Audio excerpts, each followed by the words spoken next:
Earl Grey hot. Okay, welcome to the Picard maneuver. My name's Tim.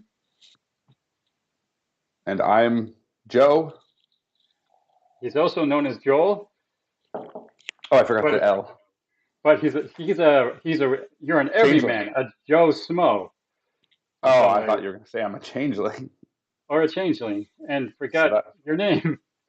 forgot my name. So we're doing a spoiler review of Star Trek Picard season 3, episode 4, No Win Scenario. Um, we had a little bit of technical problems, but we're getting right back into it, and we're just going to start the episode sort of from scratch. We'll get right into it. Yeah, so want to quickly do what was good? Did you like it overall? Oh, good point. I really liked the sort of dynamic of the escape scene and the endings of the arc. I found it sort of had a satisfying ending. I really liked the Shaw actor, Todd Stashwick. I thought he did a great performance. Mhm. And Shaw has an interesting arc in this episode, but I struggled with some of the basic character timing and tracking and events. Fair enough, Tim. What about me? What did I think? Did you ask that? I don't know. What did you think? um, Overall, liked it. Feel like it's still the tone and setting feel more Trek. It had some moments that were very like, oh, we discovered a new. I guess I can't really worry about spoiling the end of it. I'm not going to say exactly, but there was kind of like some discover new life form kind of moments. Um, yeah, I think I liked it. Maybe it's episode 4, so maybe my second favorite so far. Or anyway, I think they've all been pretty good. It's not a perfect episode by any means, but I love most episodes, if not all of TNG, because I just love the cast and the tone, the setting. I know that sounds like I'm just a fanboy who's like, I don't care if it's a bad episode, but like, I think it wasn't a bad episode. It wasn't perfect, but that's also okay. Okay, fair, fair. So let's get right into it. The first scene Sure is. from the last scene of the previous episode, and they were sort of dead in the water, pretty damaged by the Shrike. Now the Shrike's gone. They're still spinning towards that gravity well in the center of the nebula, but they know they've got basically 4 hours left before they crash into the Mm. gravity well, and their energy and power is all dead, and they think they're going to die from life support going out before that 4 hours. And right away, Riker seems resigned. Everyone, we're going to die within 4 hours. So um, go sort of Deal come with to terms that. with it. Yeah. And then there's the second scene where the screenshots where um, there's the one-on-one in the ready room between Riker and Picard, and Riker basically reveals what has been up with him over the last, why he's been acting weird, and that dynamic they had in the previous episode. And it's basically he's still coming to terms with the death of his son. There wasn't really any new information that we didn't really know about, but he explains that part of his dealing with grief involves sort of this existential uncertainty he has, where he just like doesn't believe in anything and is seeing darkness, and that created a rift between him and Deanna. Right. Yeah. So and throughout this episode, he attempts several times. Rough go. Ended up out in space with Picard because he wasn't dealing well with the finality of life. And now there's a no-win situation. And is not life itself a no-win situation? I mean, can we not all relate to Riker's existential struggle here? Yeah, oh, I think I maybe want to talk about it at the end of the episode, but I think the only Maybe that's what no-win it is. situation in the episode was Shaw's lieutenant's orders. I didn't feel like this story really counted as a no-win situation or Riker's story about Crusher necessarily. Although they did sort of compare. But we'll get to that, I think. I don't want to get ahead of myself. Uh, Yeah. Well, and um, okay, I won't respond to that right now then. Look how blue and red they are. that's red alert. So that's that scene. Then the next, and then Oh, you know Riker what? basically, go ahead. Well, should we quickly just because the last episode ended with Riker and Picard being mad at each other in a way that felt really weird, and in some ways, this episode kind of smoothed it, like made sense out of it because Riker was like, I shouldn't have acted the way I acted, and Picard. The only thing is Picard just seems still way too timid. But anyway, I just wanted to say that they kind of dealt with the issue from the last episode of Riker kicking Picard off the bridge, which was a really weird moment. Um, am I lagging quite a bit? I'm like trying to watch myself. I'm like, I think I'm lagging a lot. You seem okay for me from my perspective, but Okay, that might you can not be hear me. what this streams. This Um, dream of ours to have a stream. Anyway, so I just wanted to uh, quickly mention that. yeah, and it sort of left us speculating what's wrong with Riker. And I sort of thought there was something else other than just the death of his son, which must have happened 6 years ago. But that's sort of where his arc is right now. The scene ends with Riker basically saying, "We're all dead. The best you can do is spend your last couple hours getting to know your son." So he Yep. goes down to There he this is is. this is actually a picture from the later bar scene, but he first goes down to sick bay where his son is, and asks Crusher to spend a moment with his son. And right at that point, Crusher is the only person who's actually doing science. Yeah. So we notice, and this was weird to me because there were moments kind of like this in TNG and other treks, but I found it weird that like clearly Beverly is onto something. Like she's clearly figured something out, but she's not. Not only is the audience not aware of what she's doing, but she hasn't told anyone else that she's has a theory. Um, I don't think that was necessary. I think it would have made more sense if she right away said to Jack, even, you know, I feel like there's a pattern forming, and I'm trying to um, prove whether that's correct or not. Like just something where we know what she's doing. Like, why did it have to be for her to suddenly go like do the whole 5, 4, 3, 2, 1, and then there's an explosion, and I was like, what is she doing? Like, but I knew she was up to something. But like, why keep that hidden from the audience? Like, I think the audience should know about the process of a character. There's no reason why we shouldn't know that she thinks she's onto something. And also, why is she the only person on the ship who's paying attention to that? Because it seems pretty obvious. And the whole trope of the every so much time period something happens. We've seen that many other times on Star Trek as a mystery that's solved. It was in that Matter of Perspective episode. There was an There's a orbit pattern. thing. The one where O'Brien is jumping through time. There's an orbit thing where every like so many hours and gets smaller time. It happened on Discovery. There's probably a dozen episodes where that exact same thing. There's a mystery over a wave that they figure out that way. It Yeah. ended up making sense for Crusher's character because it sort of parallels a birth and being a midwife, which is obviously a Crusher mother cliche. But from a leadership perspective, why wasn't Riker or the science officer on that ship involved? And they've only got 2 hours left. Why is Crusher like, I'm the only person who can figure this out? I won't mention it to anybody. Maybe she Right. can figure Yeah. it So out that felt in a the little two bit. hours she has. Maybe she actually did need other people's help, which she kind of did in the end. No, for sure. Well, and that's what always made sense in the past when these scenarios would come up. They would involve other members of the crew in order to draw upon their knowledge and their experience. You know, Geordie LaForge or, of course, Data would have been involved. But like, it doesn't have to be Data. It doesn't have to be Geordie. It could be, you know, at least mention it to Jack. At least say like, hey, like he seems like a pretty clever guy. What's going on here? Do you think this is a potential theory? I don't know. Like it just seemed weird that Mm. she's just doing this on her own with such. So what I guess it plays into was again another issue I had, which what happened kind of right after this screenshot you're showing, which is that Picard takes Jack to the holodeck All right, the and next one. asks Beverly, can I spend some time with Jack?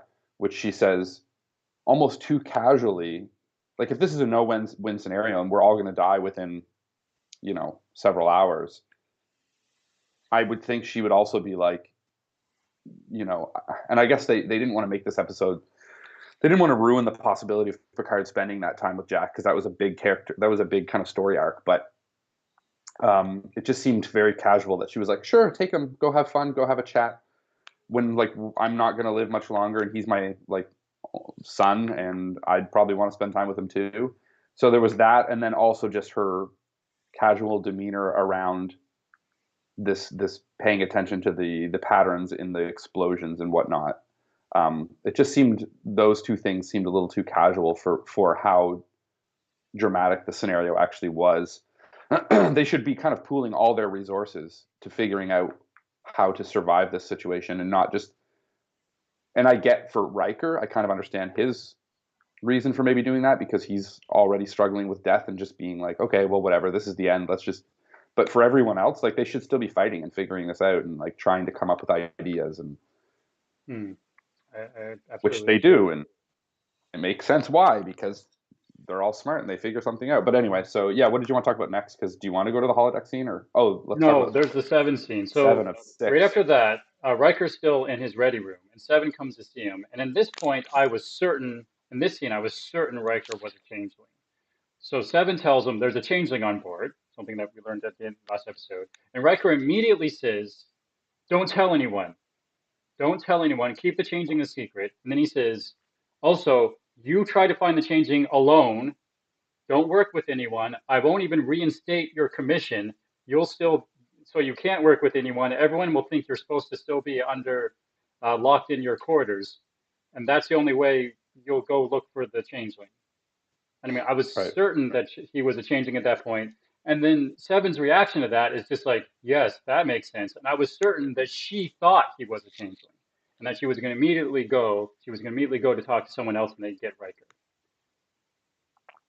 Yeah, and then we talked about too. We are talking about how, for me, it wouldn't have made any difference if she had come in and talked to Riker about that, and he had just said, "Okay, I'm glad you're looking for the changeling. Keep doing that. We'll stay vigilant or whatever."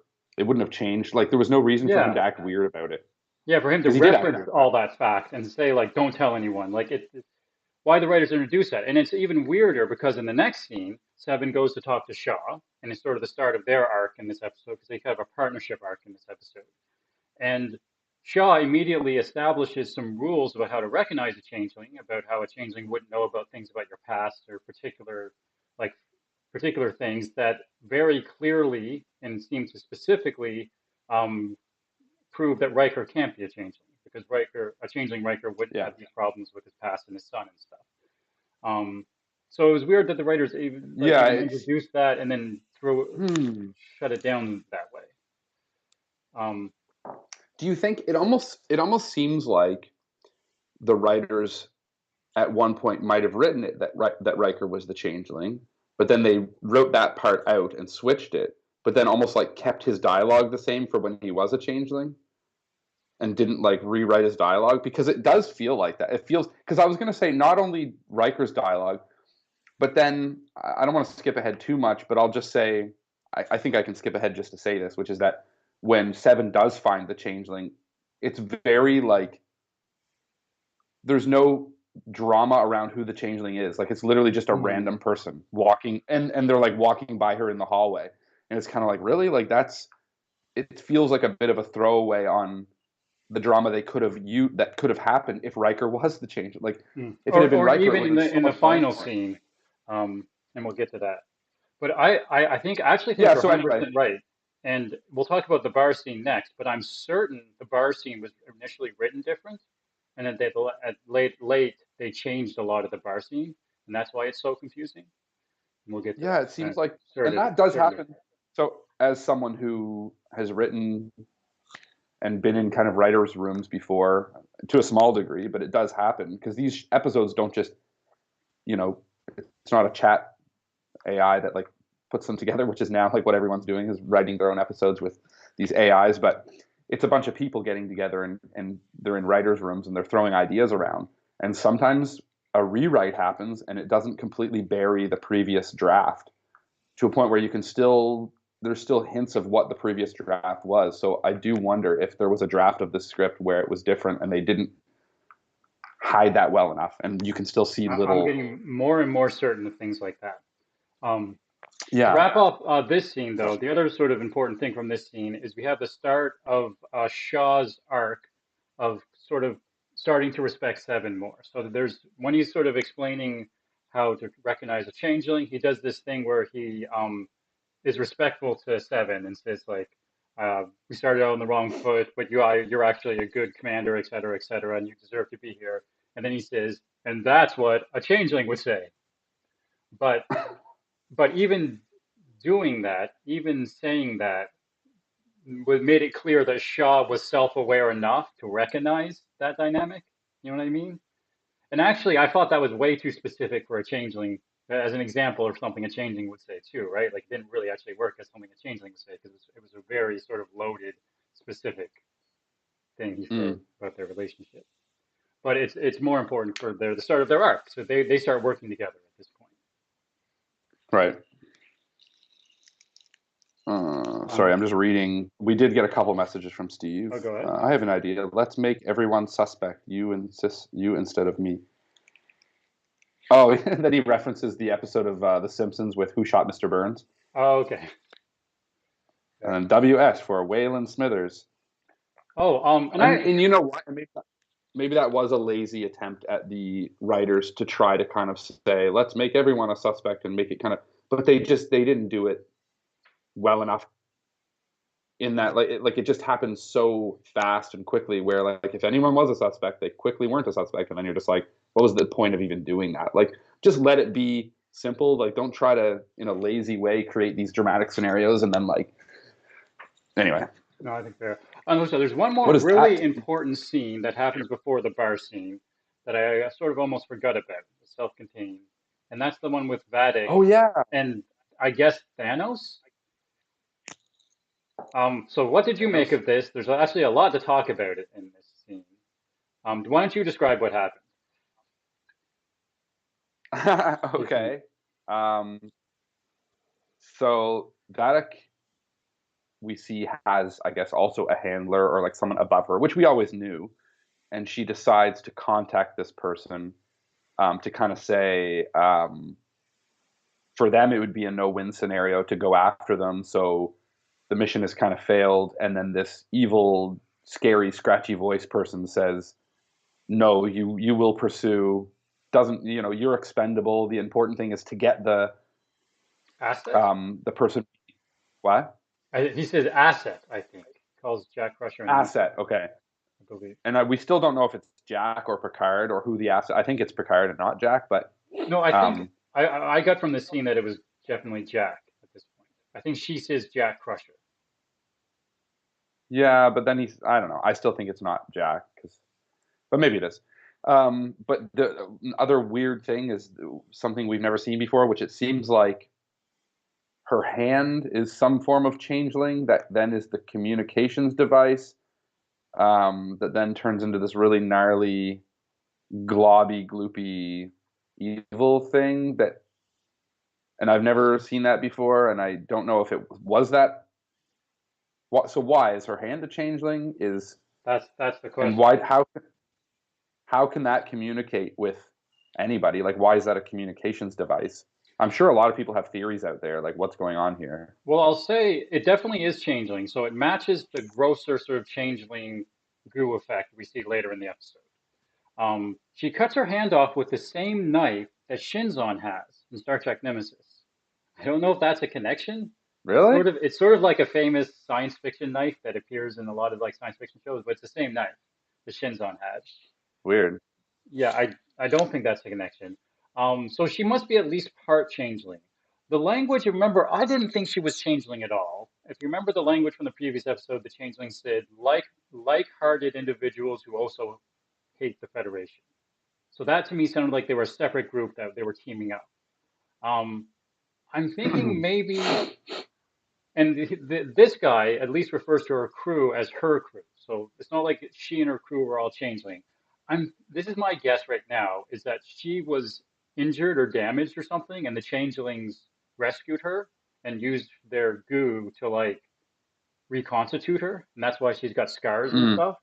So she's not actually a Okay. changeling herself, but she was sort of saved by the changeling and thus has part changeling arms.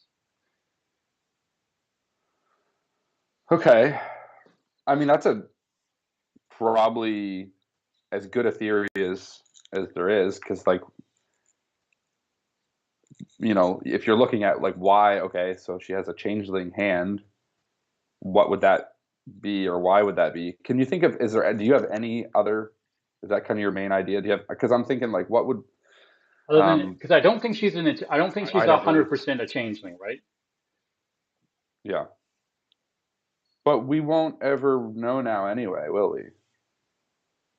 Well, what do you mean? Like I think it'll be revealed eventually. I don't remember. Didn't the ship blow up at the end? Didn't their ship blow up? No. Something? It was a Or did we not see Gargamel that? situation where she's like, "I'll get you next time," and then the ship just left, and they're like, Really? "Yeah." And Why then do there I was a forget that? voiceover where Picard was like, "But who was Vatic? We'll have to in future episodes come back and try to find out." Oh, okay. But they just Okay. left her there. Like it was one of those sort of Gargamel. But I mean, it was Okay. sort of necessary for the end of the episode. That's getting ahead of ourselves. But I don't. I personally did not think there had to be a Thanos behind her. That was a bigger bad that she was working for. I sort of thought she was her Mm-hmm. own independent bad guy. And I'm not, Right. right now at least, I'm not really psyched that there's a Thanos behind her. Like, I don't, right now at least, think that's very interesting or good for her character. But there's still a lot we But don't know. it's in line with what, and I don't want to like hate on the writers too much because I think they are doing better, and I think that, and I almost wish this was season one, because I feel like there's something to build on here, and we could have been like, oh man, season two and three would be even better. I really wish this was not the final season, because I feel like the writers are finally getting into like a stride of like and getting closer to what makes sense for Star Trek. But anyway, um, it does feel like one of those tropes that the writers have been using, which is like there always has to be a reveal. Everything needs a dang reveal. It's always like, who's going to be the big bad guy, and what's going to be the big bad guy's connection to kind of the fan service. There's going to be some kind of like the big bad guy is somehow related to, some character that the fans know and remember. And it's supposed to be a cool reveal, but really I think we're just like, Hmm. And who is it works Jack? sometimes.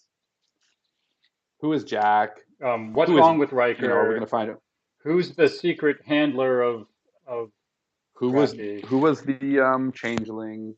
Yeah, and the Yeah, who was the problem is handler? it's forcing us to Where's think Jordy? about things, and they actually don't end up tracking or working as much as we thought about them. So it's forcing, to me, it feels like it's forcing me to watch the show in a way that actually isn't the best way to watch the show. Well, yeah, it's often fairly two dimensional, like, and not fleshed out very much what the actual, no pun intended, what the actual ending of these reveals are. And then you're kind of like, oh, like, so the Worf one, for example, and I'm not going to go down this road for long, but he was the handler. He used a weird female voice for no reason. He shows up and then helps Raffi in a way that, like, why didn't he do this before? It would have probably just made sense for him to already like say, hey, I'm going to come help you. We're going to work together. So when as an audience member, when those things are happening and it's already, the logic doesn't follow, then it's hard for you to just watch it and say like, cool, this is happening. You end up thinking, well, wait, but why would he do that? Like, why would this happen this way? Why would this happen this way? And then it takes you out of the experience of just watching and enjoying the episode. Um, so in this case, this what they're clearly going to do is a reveal of who is the real big bad guy. I think what happens too is it creates hype that the writers can never actually live up to. Yeah, that's the problem. Like they create their own hype, and then as an audience member, and I think this has happened time and time again, and you just kind of mentioned this as well, which is that um, when it doesn't, you think it might, which it usually doesn't. It's just a letdown. It's not cool anymore. It ends up being like you wish they had just done it some other way and not tried to do this cool build up with this. So, and Because Worf is a great every example single of that. Like, I reveal wish so Worf had just far, come into the episode. so sorry to interrupt again, but every single reveal so far has been the minimum, what we already knew, what we already assumed, nothing extra. Yeah, Nothing extra. Didn't end up really being that cool. Anyway, um, oh my God, Steven, I never even thought of this, and I hope not. He's saying, I hope it's not somehow Odo. Like, can you imagine the big bad guy is like Odo somehow? Well, they would, because remember Rene I think he's Auberjonois kidding, by died the way. died a couple years ago, so they wouldn't do anything negative with his character. Oh, and there's something you mentioned Worf, and there's a scene that we forgot to go over that is related to this scene, so we'll go back to it. At the start of the episode, there's a Uh-oh. 5-year flashback of Picard eating, and sets up him eating, and he's back in Tin Forward, and Oh, yeah, um, yeah. he's interviewed by a bunch of cadets show up. So, and I was a little confused by this because when they in the start of the second season, when he first goes to Tin Forward, it felt like he was surprised that there was a Tin Forward, and then to find Guinan there. But apparently, he's been going there for years, and so commonly that everyone knows he goes there. But anyway, there's a story that's told Mm. here where he talks about fighting the Herosian with Worf, which just in my head, like I mean, fair, but at that point, Worf is it, you know how in the movies Worf would always show up and half the time they wouldn't even explain it. He'd just be visiting and go back to his own old role. I guess that just happened again. Mm. Worf is just there when you need him, Yeah, fair. And I mean, from a narrative point of like a view, true warrior. yeah. And from a narrative point of view, Worf is a character that was already introduced but wasn't actually in this episode, so it made sense to reference him as the one in the story. It just didn't really track with where his character would have been at the time. Yeah, there's a bit of that going on. Like, But this scene, can we quickly? So the holodeck scene. Can we talk yeah, about there's, that? Okay, so parts of me loved this, and I also want to bring up because I had forgotten about this. The scene that you mentioned, the one where Picard is like sitting and eating, and all these cadets come in and say, "Can you tell us a story?" And to me, because that scene didn't connect to anything other than just a flashback in Picard's head, that also seemed a little bit like lazy writing because it seemed like the writers were like, we need Picard to kind of be the narrator of this episode, talking about when you have a crew, you can just stick together and rely on each other. And it brought it full circle. And the one thing, though, it does connect at the end, I guess. So I almost forgot that the way that they did connect it, which I did actually like. So maybe I'll wait till we talk about that to talk about a little bit more about the flashback yeah, scene with we'll get Picard. to that. But But go ahead. so the holodeck 10 forward scene. Um, I like it because I like having a moment between Picard and Jack. I liked the things they talked about, and it kind of made sense. But the thing, just one of the really quick throwaways, was that Jack says, "How is the holodeck running if we're like diverting all this energy from like every system so that the ship can run?" And Picard says that the holodeck runs on a separate power grid so that when these things happen, you can kind of use it as like a sanctuary. Has this ever been mentioned before? Definitely not. Very much so the opposite. So, and it was a big hand wave, but it was a hand wave that sort of posed more questions to me, right? Like referencing it that Mm-hmm. way was even more confusing. So this scene, there was so many questions, so much confusing. I've got some note, I've got notes, and I've got multiple notes about it. But okay, in the first scene, why did Picard ask Jack if he's been in a particular random bar in LA before? He had no reason to think that Jack was even in LA before. Why would he ask him if he's been in this bar before? That's the first thing he does. And then Jack does this really neat, like, he does a really good acting thing where he says, "Oh no," but he does that looking down thing. That's that cliche that people do when they lie. Like, it's well acted. It's just a question out of Mm. nowhere that doesn't really make any sense. Um, Yeah. they do the hand wave for why they're using holodeck when life support's about to be cut off. But even so, why would a group of 12 crew members get together in the last hour of their life and decide to get together and crash somebody else's holo program by just sitting there and watching them? Why I would they mean, know? Why would they think that? Why would they do that?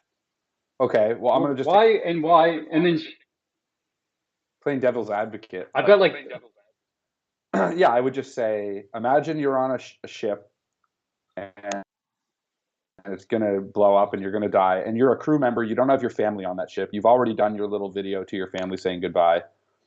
You decide, okay, I'm going to go use the holodeck and maybe create like a nice, I don't know, sitting by a river scene. You show up and oops, Admiral Picard's there.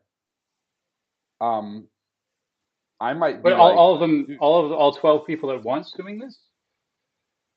well, on a ship of, I don't know, what's the crew? How many crew are on this ship?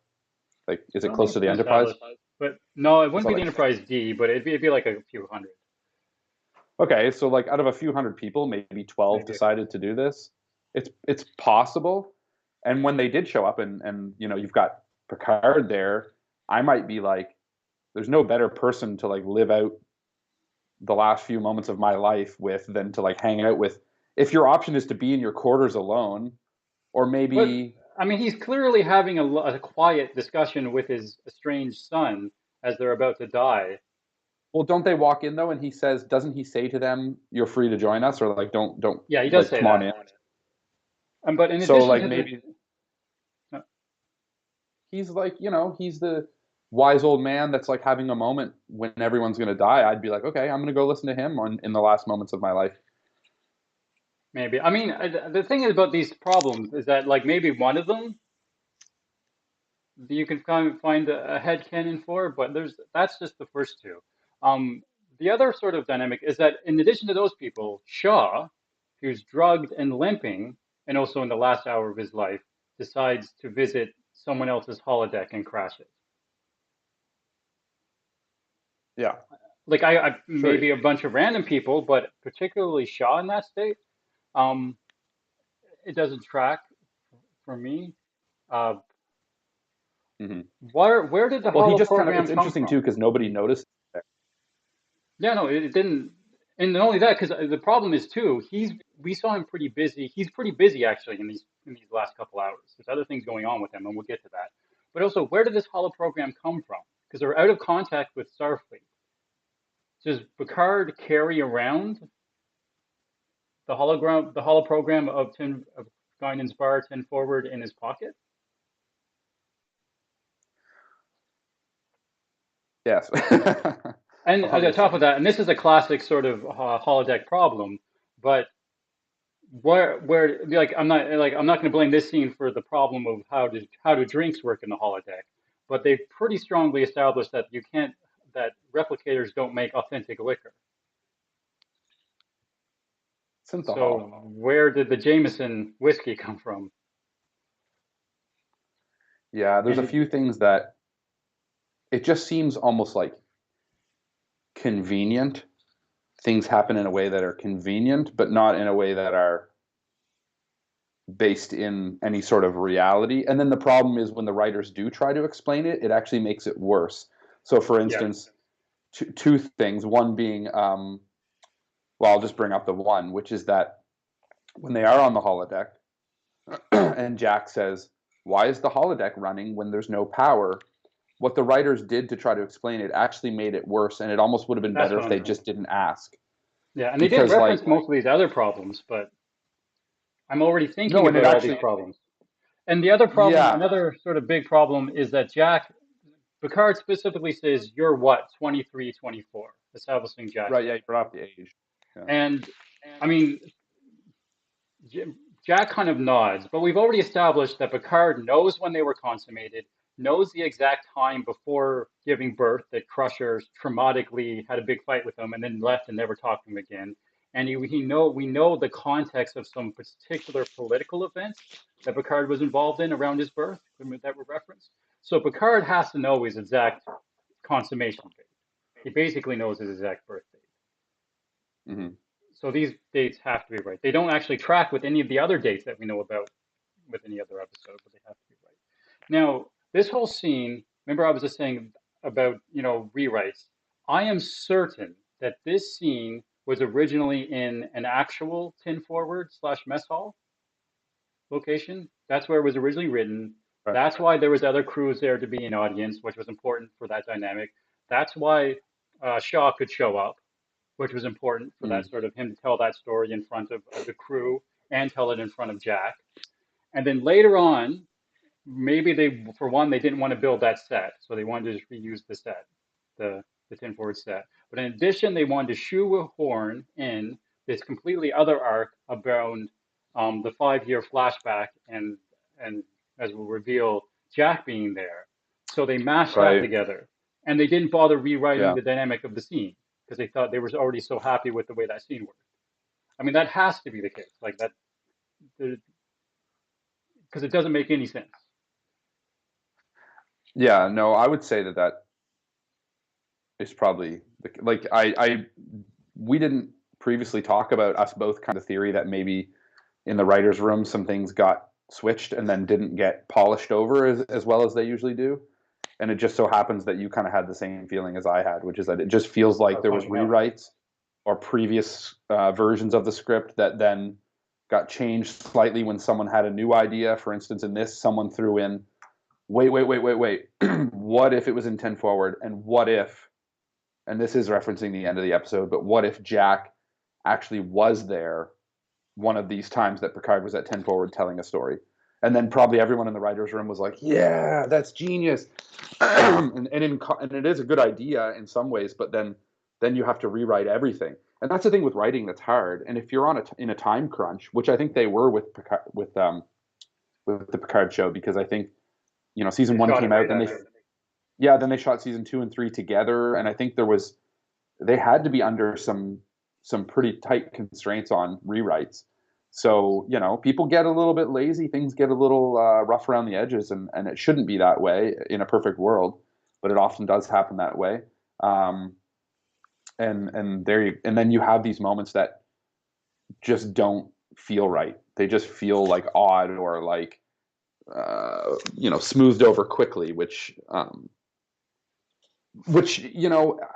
despite that though, I want to keep circling back and saying that, like, they've done a much better job this season. It's still better. It still feels like Trek. It's just, I just wish this, I already said this, but I just wish this was season 1 and they could look at it and go, okay, season 1, pretty good, not bad. Some, writing that could use some smoothing over. Let's make a better second season. But it's like, no, it's too late. But anyway, So yeah. in this scene, Picard does tell an important story to Jack about something that happened with his namesake, Jack Crusher. Now, he prefaces that story by calling it a no-win scenario. Now, I think I need to mention that no-win scenarios are sort of a really common theme in Star Trek, particularly New Trek, the old Kobayashi Maru test that we've seen over and over again. And in addition to that, even not the specific Kobayashi Maru, but other sort of command no-win tests, like when Deanna Troi in Thine Own Self has to get her command, her bridge position, she has to take a test where she learns she has to order Geordi to his death. And similarly, in the first season, Wesley has to take a test where he has to come to terms with Jack's actual death and ordering Jack's, or choosing Jack to die versus saving some other people. If I remember how that went down. So very similar, sort of. Star Trek has this common theme where a test for you to be a real commander is you have to sort of find out that there's a no-win scenario where every choice you have to make a sacrifice, and you have to make a solution to that. Now, Picard prefaces the story as a no-win scenario, but then ends up just being a story about them in a broken shuttle having to makes it difficult to transport. And he says the F word, and it takes 10 hours, so it's a harrowing story. I was gonna bring that up too. To me, that wasn't a no-win scenario. That wasn't a no-win scenario at all. When he said no-win scenario, I thought they were actually talking about Jack Crusher's death, like the Wesley no-win scenario. So I was confused by that initially. But the no-win scenario in this story is actually coming up with Shaw. Right, but yeah, so maybe that's why they had to have Shaw come in and be like, tell him this story, Picard.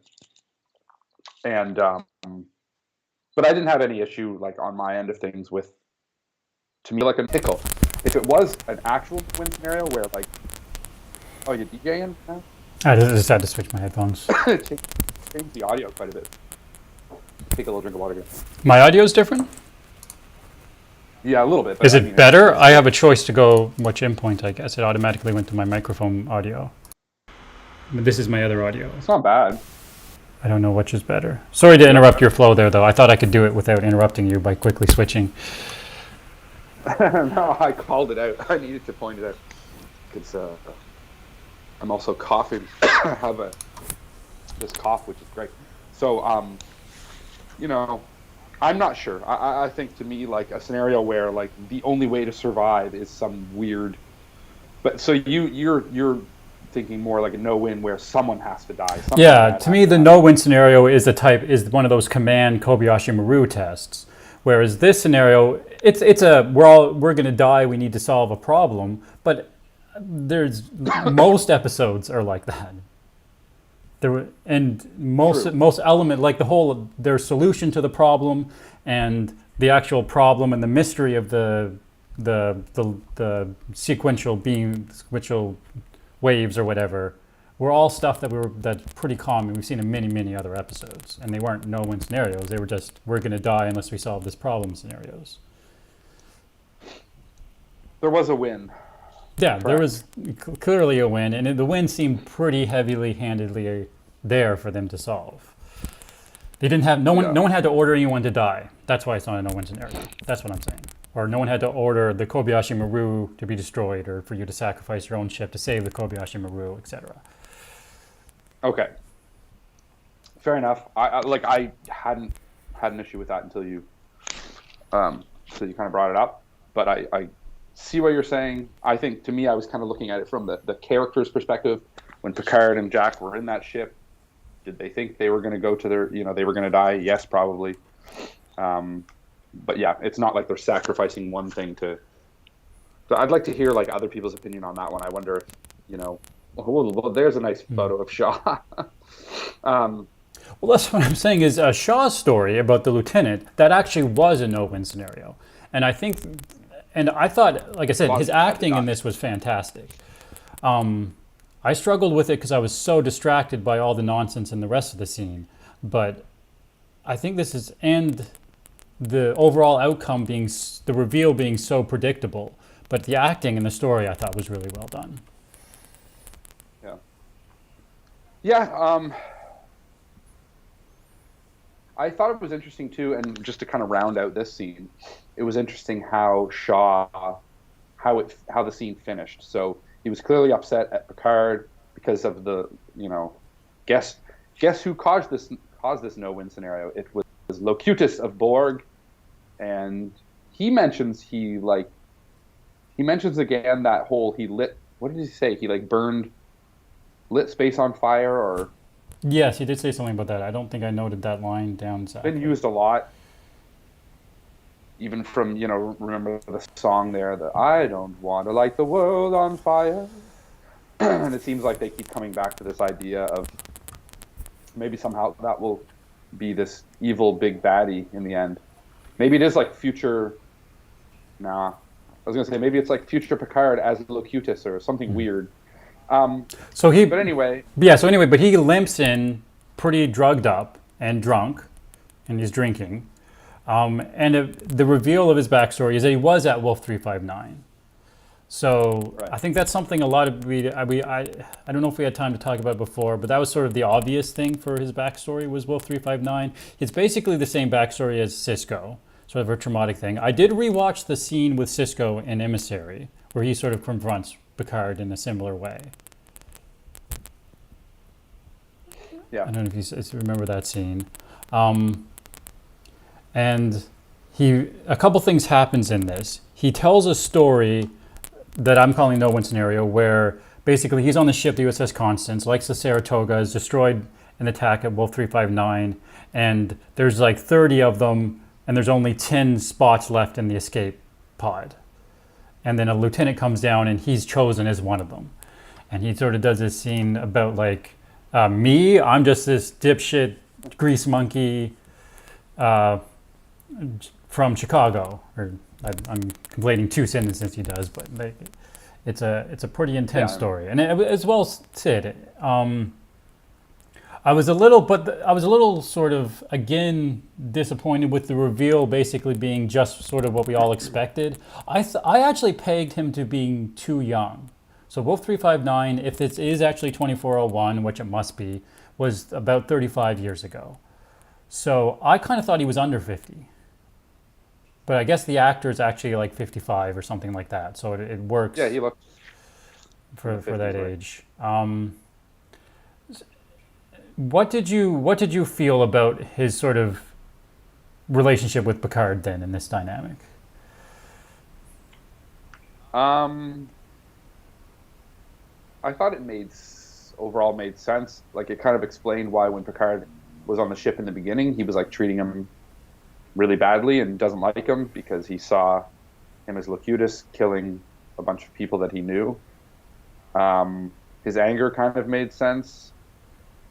I didn't really have any issues with the dramatic dynamic that was going on here, and then Picard handling it by just kind of saying like, no,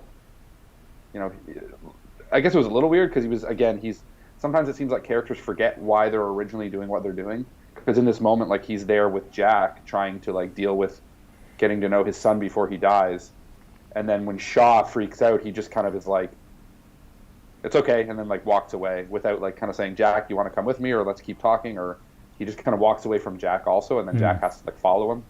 That was a little bit and Picard, just to jump ahead a little bit, in that scene, Picard says like, yes, thank you, that was a very informative meeting we had together. Like, he says something really like non-personable to him. Yeah, sorry, I'm just reading a couple Steve comments too, because he's based on the no-win scenario. I think Steve's saying, I feel like they want all the episode titles to just have nostalgia. So maybe that's where right. The no-win scenario isn't accurate. And then Wolf 359 is basically World War II. I'm not that upset if a few people are mad at Picard in a similar way. But yeah, maybe it's a little too obvious. Also, Sisko basically had the same no-win scenario as Picard and Jack with his wife. Yeah, well, that's the thing. So if you remember, and I was rewatching Emissary, Picard as Locutus was sort of on the big screen, on the view screens of all those ships that were destroyed at Wolf 359, all those 40 ships. So it really makes sense for someone who went through that to associate Picard's face, like Picard as the face of that trauma. Oh yeah, and sure. That definitely worked. One thing that from this story though that jumped out to me is that he seems to directly blame Picard, and that could just be the drink talking, and that sort of would make sense. But he seems to imply that Picard could still be working with the real Borg, which we all know are still out there, which was an offhand reference to the good Borg, the Girardi Borg, that sort of wrapped up in the time loop in the last season.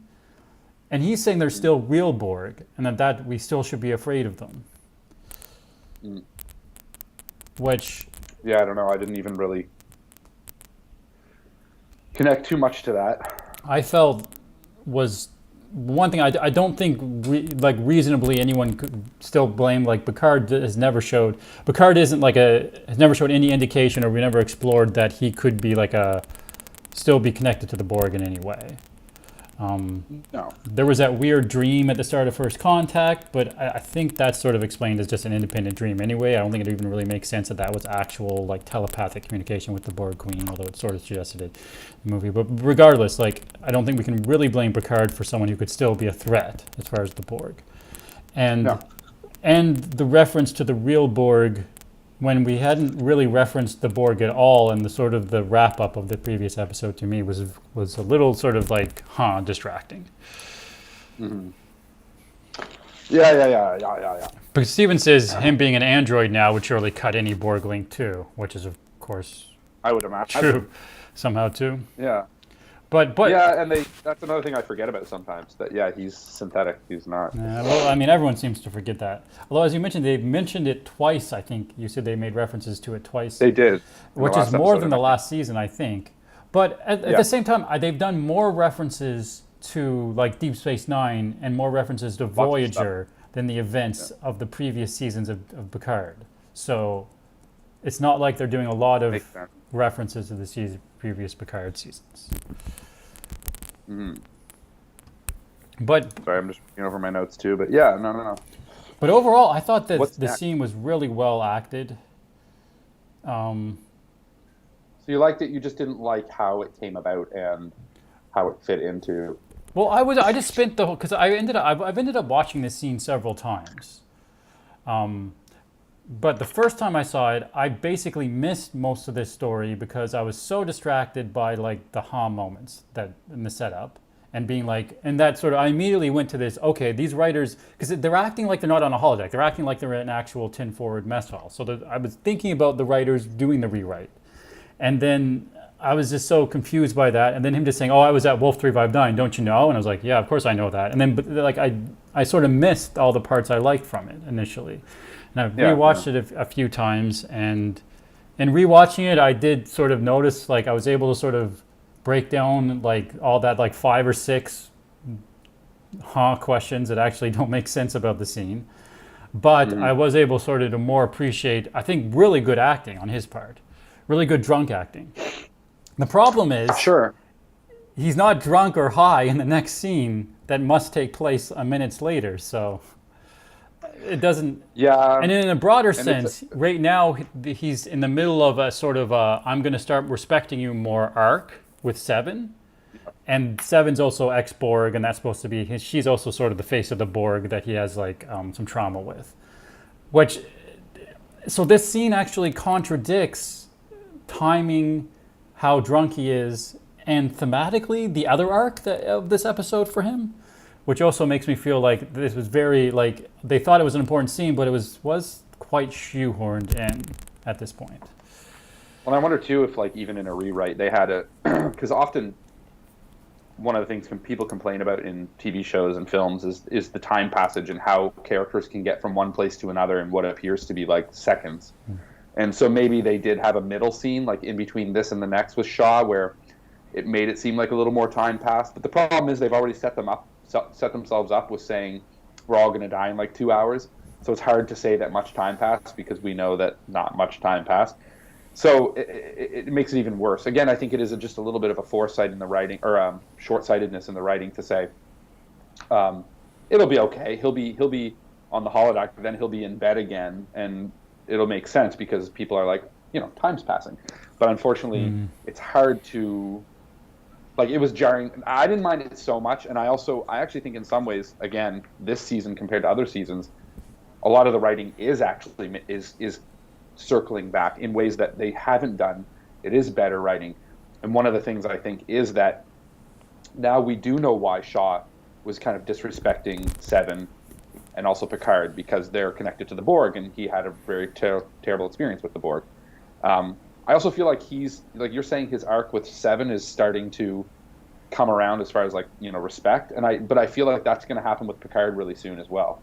I feel like he's starting to, because he's getting out his, and it sounds kind of like silly, but he's like getting his anger out. I feel like he's going to be able to then respect and maybe come to terms with his anger. I mean, that's not, I think that's the implication of what this character's going through. But it's actually a thing. Yeah. No, it's actually a plot that is there. It feels like it was added afterwards, but yeah. But about the timing, I'm okay with Star Trek fudging time when there's a countdown, because they always do. It's the character development arc that's not tracking that's sort of more important for me. That's where I'm saying, like, I'm finding it a little hard to reconcile his arc in this scene versus his arc in the other scenes.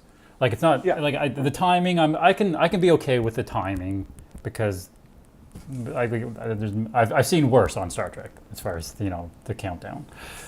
But yeah, I mean, you gotta, like, there's some realistic, like, as a writer, you're kind of balancing between how realistic can it be and how much can you tell a story, and sometimes I think they, like, paint themselves into a corner because it's like, well, we've set a time limit, but we still need stuff to happen. We've also set that there's no power on the ship, but we still want them to be on the holodeck, which, like, and those two little things nice. I can accept. It's the character that are tripping me out. Yeah. Well, let's move to the next piece of cake. Okay. One thing that really, I don't know if you're going to get to this, I'll see what you have at next. Oh, I just said, well, the next scene is we get pretty fast into what's going on. So on their way out of the holodeck, this is actually from the sick bay earlier, but it was one of the promotional scenes that they released anyway, so I'm using it for the scene. But Beverly basically runs into them on their way out the holodeck and is like, I know what's going on. I figured it out. So it's their contractions, these beams. And we can use these contractions somehow. She doesn't know how yet because she's not the engineer. So she really should have gone directly to someone who is an engineering expert. Yeah. But we can somehow use this. Well, Jack comes on with it. Doesn't Jack kind of come up with the, like, why don't we try to ride it? Yes, yeah, he does actually. She doesn't even seem to have, she just sort of vaguely seems to have figured it out. And he's like... Yeah, like she just knows that something's coming, that there's going to be like a big energy blast. And I think And I think he does it more so maybe in the next scene with Riker. So they go right to Riker. And Riker, at this point, suddenly is still being a big wet blanket. He's like, it'll never work. I don't want to try anything. I just want to die. And...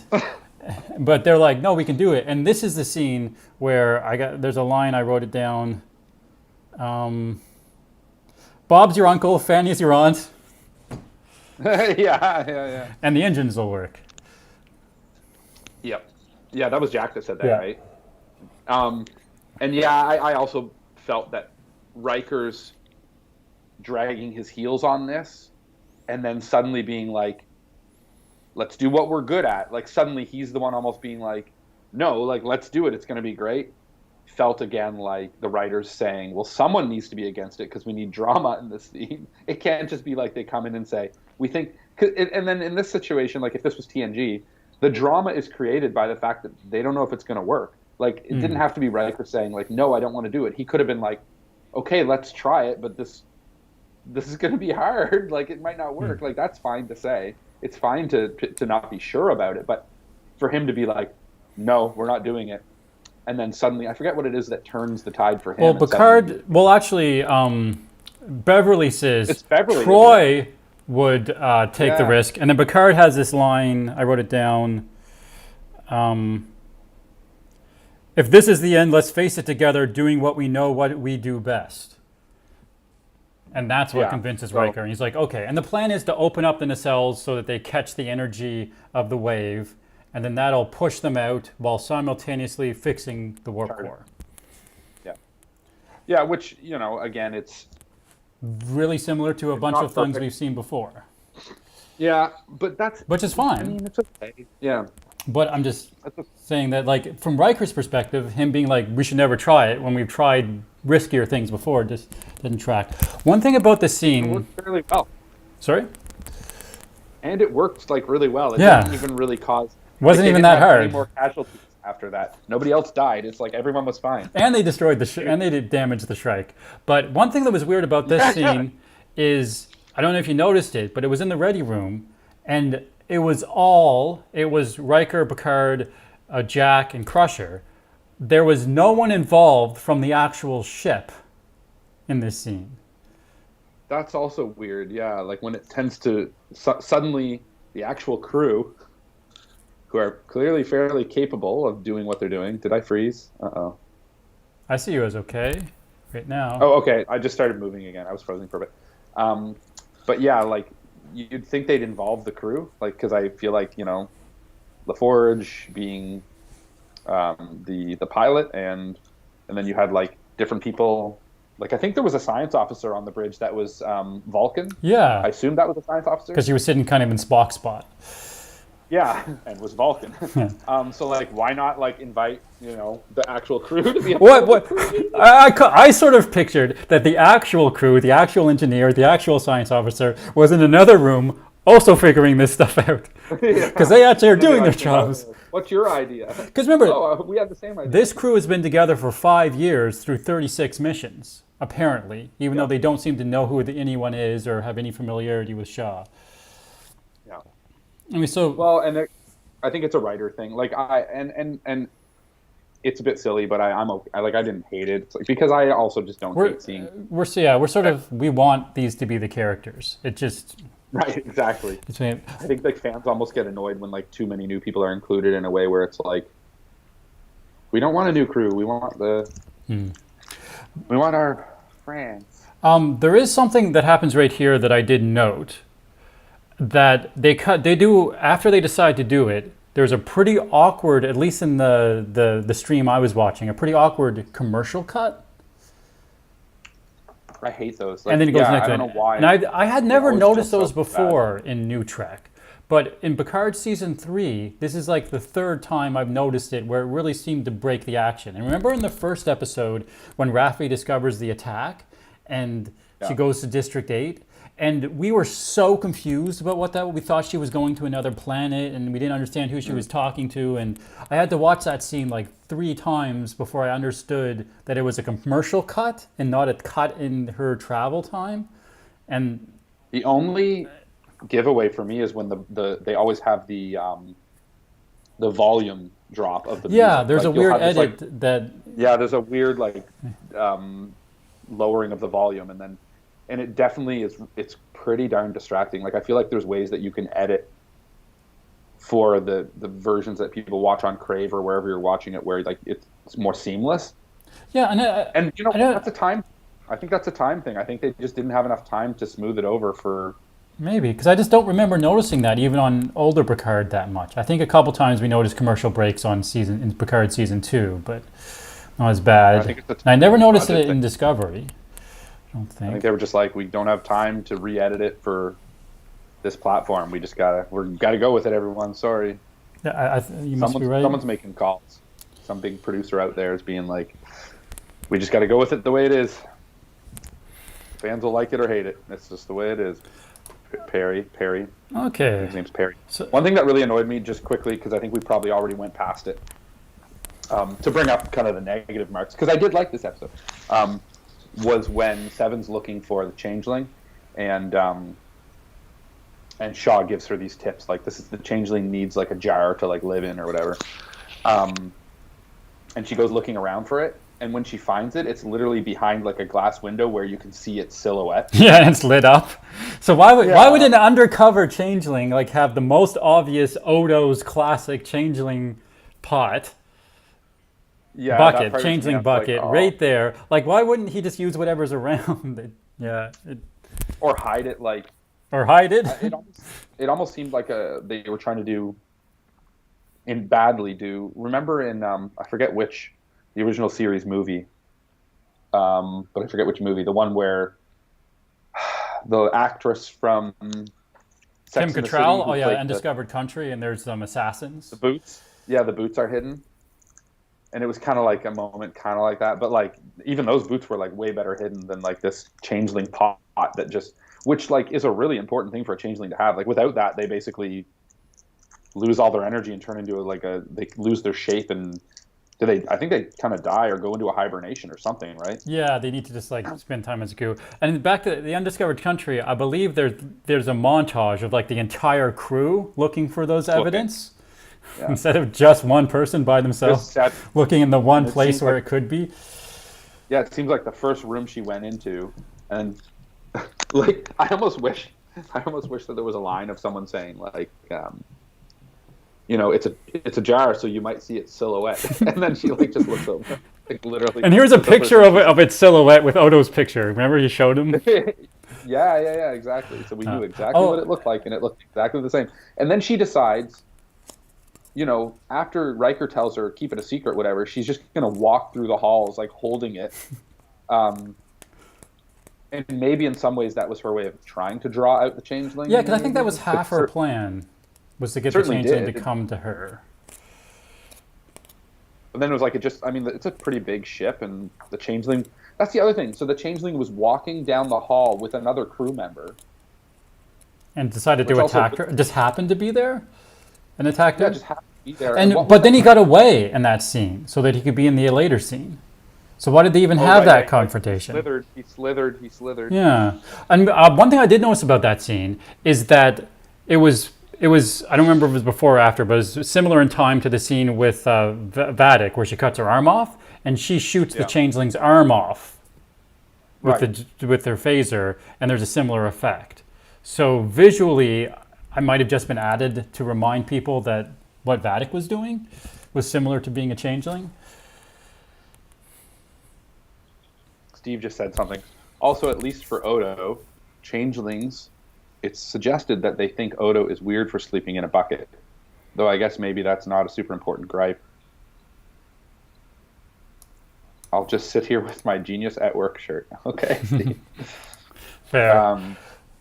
Yeah, no, it was a little awkward, but I think I was okay with that stuff. It's more how they resolved the changeling story, which we're about to get to, that I sort of felt was a big letdown, to be frank. Yeah. So basically they're like, we've got this plan, we're all going to do it. Riker does a pretty good, he's on board now, and he does a pretty good speech with the crew, like, I don't know you, but we can do this if we work together. Speech, I forget exactly, but it was solid. And everyone's like, yeah, Riker. So they're good. They've got a plan, and Riker. And I don't know if I have any shots actually of. Oh yeah, I guess so. They got a plan. Yeah, let's talk about meanwhile. This is the closest thing I've got to it. So just a shot of LaForge, but so it's with this plan. A now sober, less limping Shaw is there, and it's revealed that because he mentioned in his flashback story that he was an engineer, so he's always been an engineer before he became in command and captain. And it's revealed that the nacelles are still the same nacelles before the refit. I'm not even going to get into the Titan refit stuff. I don't understand it. But he's the guy who's best to do the thing to the nacelles. He's the expert who's the best to do the thing to the nacelles with Seven to do the big thing. So he's the guy who's going to be... Open the side of the nacelle. So he's got to be like down in the engineering sections, which is a classic Star Trek final moment sort of scene. And I'm happy it's him for his arc. I think it would have made more sense if they killed off the chief engineer, whether that was from the Changeling or when the warp core was destroyed, and then it would make sense that he was the last person standing who would be the expert of it. But regardless, he's a good guy to do it. So they go down to that scene. He's fixing it, and there's an interesting line where he's like, where Shaw actually straight up blankly says, you know what, if I was the Changeling, this is exactly where I would attack. And he basically says, I bet the next person to walk through that door will be the Changeling. And then Seven says, oh, good thinking. I'll tell Riker to make sure to not send anyone down to help us, so we know for certain that the next person through that door is the Changeling. Right. And then, but still, after the Changeling shows up. So the Changeling is the one going through the door. The audience we just saw on the bridge. Yeah, so the audience knows for certain that's a Changeling. The characters know for certain that's a Changeling. It was too certain. Yeah, there was no. It was too drama. certain. Like, I think there was no drama. So they could have easily kept out the whole him saying, "This is right where the Changeling would show up." Tell Riker not to send anyone down here. They could have just left that all out. He could have been working on the nacelles. Seven leaves for a second, and LaForge walks in and says, hey, I'm here to give you some help. And maybe the audience, we would have been like, uh-oh, is this bad or is this good? And that would have been interesting. But yeah, as soon as we see LaForge, we're like, it almost made me think like, man, this Changeling's an idiot. Because it's just kind of like, but I'm here to help you. Not only the Changeling, because we've seen Changelings before, like hit a bunch of people with their goo and stuff like that. The Changeling doesn't even do anything. Not only that, Shaw, who knows she's the Changeling, tells her to pick up a laser scalpel. Right. Which I didn't like. He wasn't like, go over to look at that console over there so that you can not shoot me with a laser scalpel. He says, why don't you pick up a laser scalpel and point it at me? I didn't understand why. The one orchestrating. Even though there was no drama, it's almost like they're like, well, we need a little drama, so let's get Shaw to pick up something dangerous. Because it's like, it was more like Shaw's like, you're supposed to be the Changeling, and you're just standing there. Pick up something. Yeah, exactly. And threaten me. And then, after he does dispatch of the Changeling, I don't remember the line, but when Seven comes back, he does say something like, I knew it was her because, or I knew it was the Changeling. No, Shaw, Seven shoots. Seven comes in with her phaser and shoots him. Right. And then she's like, what do you call me? And she's like, Commander Hansen? And then she shoots him and just kills. Like, it was so easy to kill the Changeling. It was just one shot and the Changeling was dead. But doesn't Shaw? Oh yeah, that's what it is. No, you're right. It reminded me because then Shaw's kind of like, huh? And then Seven's like, she never called me that. And I'm like, Shaw, you guys already had a plan. Like, you didn't have to explain to Shaw why you knew this was the Changeling. You both knew it was the Changeling. The audience knew it was the Changeling. There was no question in anyone's mind. So for Seven to then explain, like, I knew it was the Changeling because she only called me by this name. It's like, you knew it was the Changeling because you told the bridge not to send anyone, and then here's because you literally both of you agreed in the last 2 seconds ago the next person through that door was going to be a Changeling. But what was what was sort of more important and was the arc there. So what Seven actually says, she always calls me Commander Seven out of respect, and then he sort of nods and he doesn't call her. He doesn't say Seven, but he nods and says, "Good call." And you could tell that was sort of the end of their arc of sort of respect, right? Which is what I'm saying doesn't track with what he was doing in the bar scene. But it was like for the writers, that was the most important thing in this scene. And they didn't really care that the Changeling was no threat or interesting resolve. Yeah, so it's another example of just trying to tie up one thing in a nice little bow while kind of overlooking the other. Not being able to actually write the end of the Changeling. And that's the end of the Changeling. So, because... Yeah, so there's no more guessing of like, could it be Riker? Could it be Beverly? Could it be this? Like, no, it was just random Changeling who did a really bad job of like trying to be another crew member and making a really bad excuse for being there and being like, they told me to help you. I'm good, help you. And then got shot. I'm helping. Oh, you shot me. I can't help you anymore. It was, I really expected them to do more with the Changeling. The Changeling, I think, was just there to do the sabotage of the engine and the sabotage of that thing that they were leaking, remember? Yeah. And they just didn't have anything to do else with the Changeling. And it's very much like there was a bigger story going on with Changelings, and they just cut it on the writing floor quickly. Yeah. Like you were saying at the start. True enough. Well, we should probably. Yep. Well, we're at the end. Try to summarize. So there's some asteroid scenes where Jack helps him sort of navigate the asteroid. Oh, importantly, Riker's like, "Hey, Picard, we're cool again. You sit in the captain's chair," and it was nice. And Picard does say, "Engage." Yeah, and that was one of those things. There was an engage. He said, "Was it?" I think he said engage earlier. When they were navigating, right before they navigated through the asteroids or whatever it was. In this episode, right? In this scene? Maybe not. No, in this scene he says engage when they first start. When they're like, we have the plan ready, let's go. He says engage. And then they say, oh, there's asteroids. And then it's like, we've got to fly by the seat of our pants. Okay. Yeah, so I think that it was that moment then that I kind of didn't... I love hearing Picard say engage. I do, just like the next Star Trek fan. But in this moment, it felt like they were literally, like he wasn't saying it to the crew or for any reason in that moment. He was saying it for the audience. And to me, that was like one of the first times I've heard him say it like just for the audience. And it felt almost like cheap. Like it just felt like kind of silly and cheap for him to be like, engage into this asteroid belt. Like, because usually Picard would say it when a mission was either complete or, he kind of said it in like times when it made sense to then go to warp and like go somewhere else. But for Picard to say it when they're like heading towards asteroids or something, like, I don't know, it just felt weird to me. It didn't feel like a true engagement. I think because it was sort of the ending piece of the whole, can we do this? Will Riker agree to do it? And then Riker's like, yeah, we'll do it. We can do it. Picard, you sit in the captain's chair. And then he said, okay, engage. So it was kind of an ending. I think it even had another commercial break at that point, to be honest. And that may be part of what you're sort of feeling. So. Yeah, I don't know. It just felt too much like a, hello, audience. I'm saying the line you like. But they go through it. I do like it. At the last minute, Shaw is able to open up the nacelles, and they catch the zap. I got a good screenshot there. Look at the zap. Of the zap. I got another one. Yeah. So it totally works. It was a cool effect. It was fun. It was sort of a classic wave, but they had the cool effect to make it work. Looked cool. They did a surf.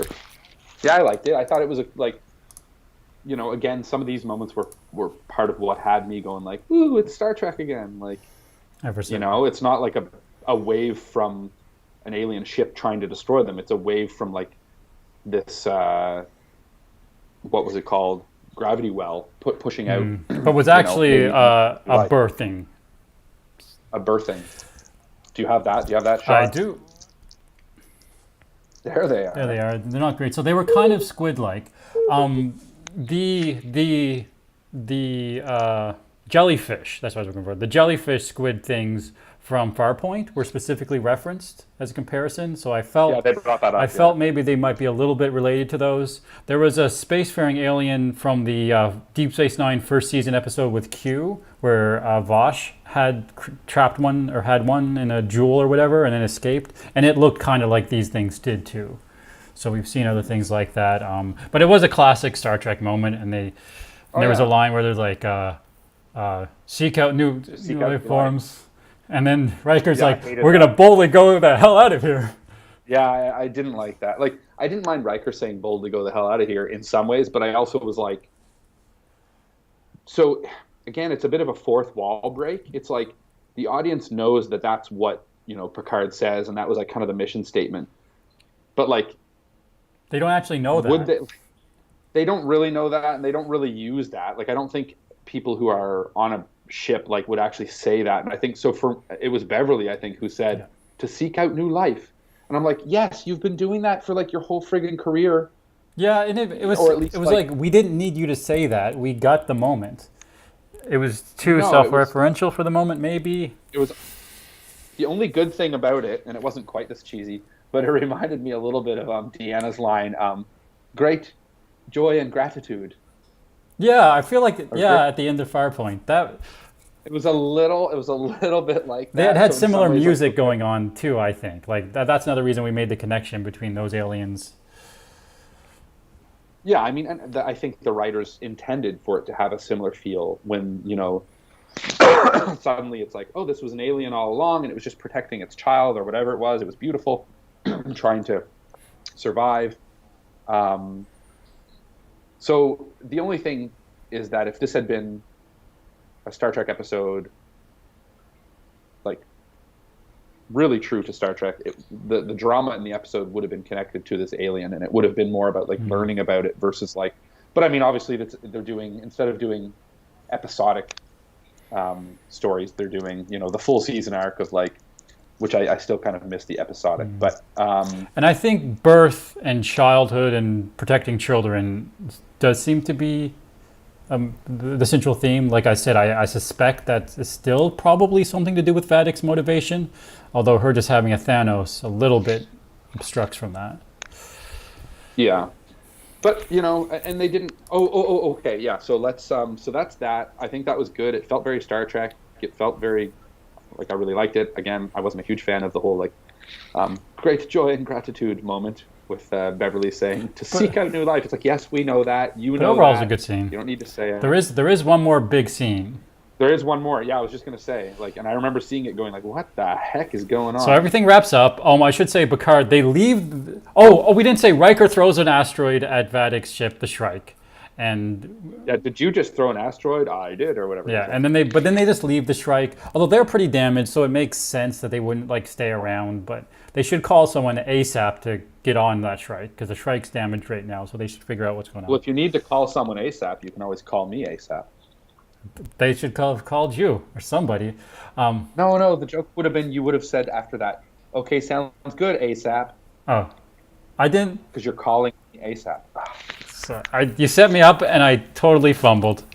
You threw the ball, and I just was looking in the other direction. Else places. Did you just throw an asteroid? You said. I sure did. So yeah, he does throw the asteroid, and I wanted to bring up though that Picard does an Admiral's log. I loved that. To finish it off. Oh yeah, like I needed that. I was like, finally, like Picard is summarizing with like Admiral's log, stardate, blah blah blah. Like I'm just like, man, I love that. Oh, and we skipped over. I think near the end, there is the recognition we see in Picard's eyes that he remembers going back to the bar scene in the flashback that Jack Crusher actually was there listening. But I actually didn't like, and this is why, I mean... And tell me, old man, have you ever wanted your own family? Yeah. No. serving Starfleet has always been enough of a family for me, or whatever. No, well, that's the thing, is that answer to me, it worked for like an excuse for why Jack Crusher would be like, oh, I don't want you to be my dad then. But to me, that isn't what he would say. And he was pretty, to me, it felt pretty harsh too. He was like, a family? And then he like paused and think about it, and he was like, I never wanted a family. But I feel like what Picard really would have said, he said, my family? Well, my family is my crew. Geordi, Worf, Crusher. Like, I think like that's what his true family always was. And that's what his answer would have been. He would have been, your family is your crew, and you'll learn that you have to trust them to solve problems, and everything matters. Yeah, it's not like, no, I never wanted a family. Fuck families. Or, yeah. sorry. Yeah, it was a little too, again, trying to build drama between how Picard feels towards, or more like what Picard could say in this moment that could hurt Jack to maybe make Jack not pursue him as a father. Like, because they were trying to several times ask, like, Jack, how come you never wanted to know me? And then in this moment, it's almost like Jack was attempting to maybe know him, but then he's like you said, like, F you, I don't need a family, get out of here. And then Jack was like, okay, fine. Like, it was a little heavy. It was a very heavy-handed hand wave. And that's so much of Picard Season 3 that I'm not liking, are these awkward hand waves that just bring light to a point that doesn't really make sense. Yeah. And it's like, the whole backstory with Crusher doesn't quite work, and everything they try to do to redress it isn't helping for me for the most part. No, I agree. Okay, so finally. But there's a really big thing happens that, and we haven't seen a scene like this before. Down. Yeah, it's very upside down. Stranger Things. It's tonally different from everything. Oh, this was another Frakes directed episode, of course. Oh, okay, good, Jonathan. Yeah, I am a huge fan of Jonathan Frakes. But yeah, this was tonally out of whack. It was very similar to a lot of, it's a science fiction trope. We saw something similar in the first season with that telepathic implant of the Robo Cthulhu thing that people kept memorizing. And it seemed like a mixture of that and the Red Angel from season 2 of Discovery. Oh, right. Because we've got a red door. And he's like, yeah, hopefully it's not regrets of someone that he opened a door and then they committed suicide. Oh yeah, and that's, the metaphorical door. Season and he 2. picks up a key and leaves it. Yeah, that was pretty good. But yeah, so any theories from you? Well, on the this? key that we get is that you hear a whisper at the end of it after we see the red door saying, "Find me." Right. So it has to be somehow connected to the changelings. You think? Why? Because that changeling Thanos wants to find him. Do we know that Thanos thing is a changeling? He's being communicated with through a changeling method. Network. And the only main bad guys we know about at all so far are the changelings. So I'm assuming he's a changeling, or that he is sort of the voice of a changeling link, but it's the evil link that split off, and that's why they're all like evil looking and Thanos looking. Okay. So maybe that's his real father. Maybe. So that's the thing, is that there's something more going on with Jack, and we're sort of left like speculating based on what information we have, and hoping that the reveal is better than the speculation again. So I have speculation fatigue at this point. And all of this stuff seems a little too cliche, but I guess somehow maybe he was injured or he has some disease. I don't think the disease Picard had. Remember, he had that neurogenic disease that in the first season, and also referenced in All Good Things. That wasn't a genetic disease. I don't think anyone else in his family had it. But maybe actually they were going to retcon that to be genetic. And to save him, Beverly used changeling technology. Because remember, they've made Beverly out a lot darker than she used to be. She's doing illegal arms deals outside Federation space and things like that. And I don't really understand why they were doing that with these characters. But maybe she did something where, to save Jack's life, she used changeling morphology in a similar way to how Vatic was saved to being part changeling. So maybe there's some some connection changeling with Jack, and that's what they're angry that's a good about, theory. and it's something Jack did. Alternatively, it could be like an Ash Taylor type thing, where he is a changeling who forgot he was a changeling. So not Picard's son. So not actually Picard's son. Maybe there was a Picard son at one point, but he was replaced by a changeling, and now the changeling was brainwashed and didn't know he was a changeling. Kind of like, remember Ash Taylor? There was an ambiguity of whether he's the Ash Taylor or was he that Klingon in Picard in Discovery season 1. Yeah, I vaguely remember that. Yeah, I don't know. I feel like I don't think Jack's a changeling, but I do like. There's clearly a connection to either this scary bad guy, and that's why. And I mean, there must be, and that's why he's been looking for Jack. And that's a decent theory that maybe Beverly, and maybe by doing so, like created a link and a. But then it still doesn't explain why this bad guy, like, what does this bad guy want Jack for now, and what is he going to do? Maybe he was affected by when Picard was Locutus. Maybe when Picard was Locutus, he, like, something to do with that also, and that's why, I don't know. I don't know. Anyway. I found this sequence a little jarring versus the rest of the episode, and a little too cliched visually to really capture me as something where I'm like, oh, that's an interesting reveal I care about. Yeah, it wasn't unique or new.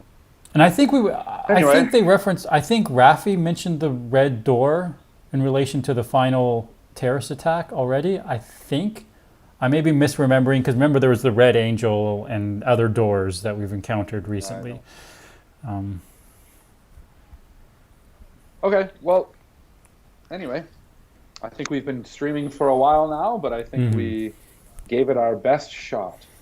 At deconstructing that episode. If you episode? have an idea and if you're watching and you think you know what the red door is, please let us know, even if it is just Steven.